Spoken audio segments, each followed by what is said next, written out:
Usually when a video or a channel sees huge explosive growth, it's down to the fact that people have arrived there because that video has been suggested to them by YouTube, rather than necessarily them just finding the video through search. So in this video, we're going to look at exactly what you need to do to get your videos showing up in suggested. Now, before we dive in, let's just go back to basics and clarify that there are lots of different ways that people can end up watching your videos. If you go onto your analytics in the Creator Studio and look on the Reach tab, you can see exactly where your traffic's coming from. You can see what percentage of your traffic is coming from people finding your videos through search, what percentage is coming from external sites such as from your social media platforms, but you can also see what percentage of your traffic comes from YouTube suggesting your videos. So if you're seeing a proportion of your traffic coming from browse features or suggested traffic, that means that YouTube is already recommending and suggesting your content to people. Yay! But if you don't see it yet,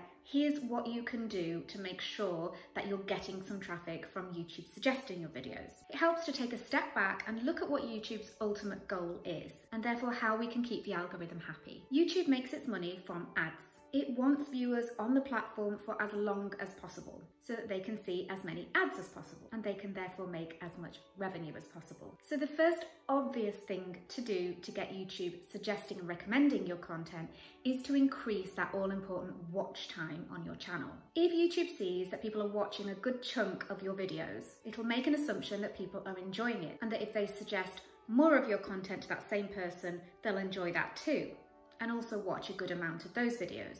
Now, a lot of people get caught up with views on their videos and their channel and believe it's all about getting those view numbers up and getting huge numbers of views on videos. But it isn't necessarily. Your video could have just 50 views. But even if 25 of those people, so 50%, stay around for the full length of the video, that 50% is a really good number for YouTube. And it fits its criteria that people are engaging with and enjoying your content. And once the video has been published for a couple of hours, YouTube takes a look at the stats, and particularly at audience retention, watch time, and engagement. Now, if those figures are good at the end of the 2 hours, YouTube will then suggest your video to more people because they see that people are obviously enjoying it. Now, in your analytics, you may notice this screen. Now, another factor that's important for the YouTube algorithm is the number of impressions your videos had versus the number of clicks versus the views. So in other words, how many people was that video recommended to? Out of those people, how many clicked through to watch the video? And of those that clicked through to watch, how long did they watch the video for? If half the people that have been recommended that video watch half of the content, that 50% click-through rate and retention rate will suggest to YouTube that your content is being enjoyed and engaged with.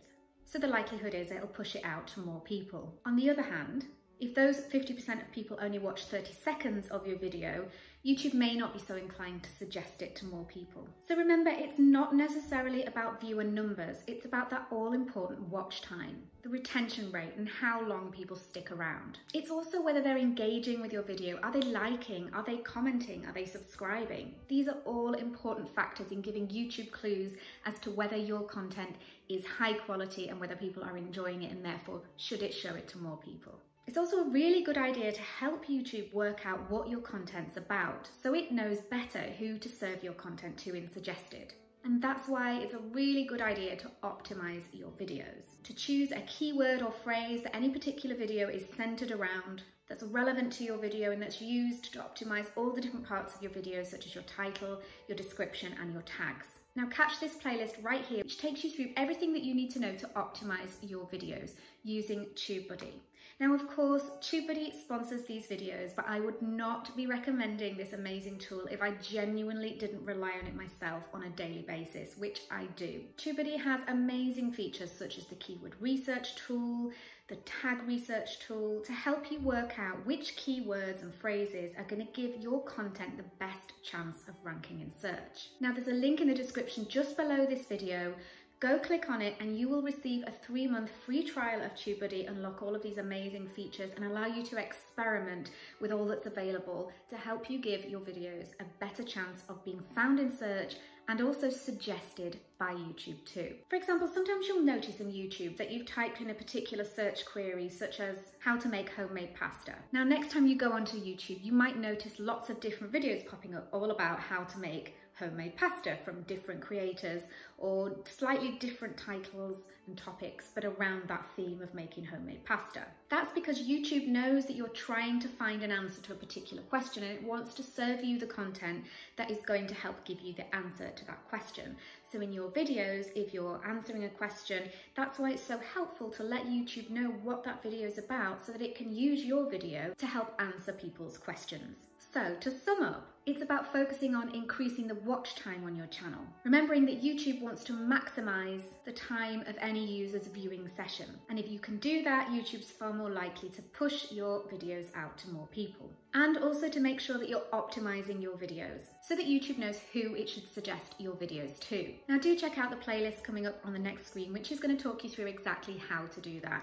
I hope you've enjoyed the video, and I will see you next time.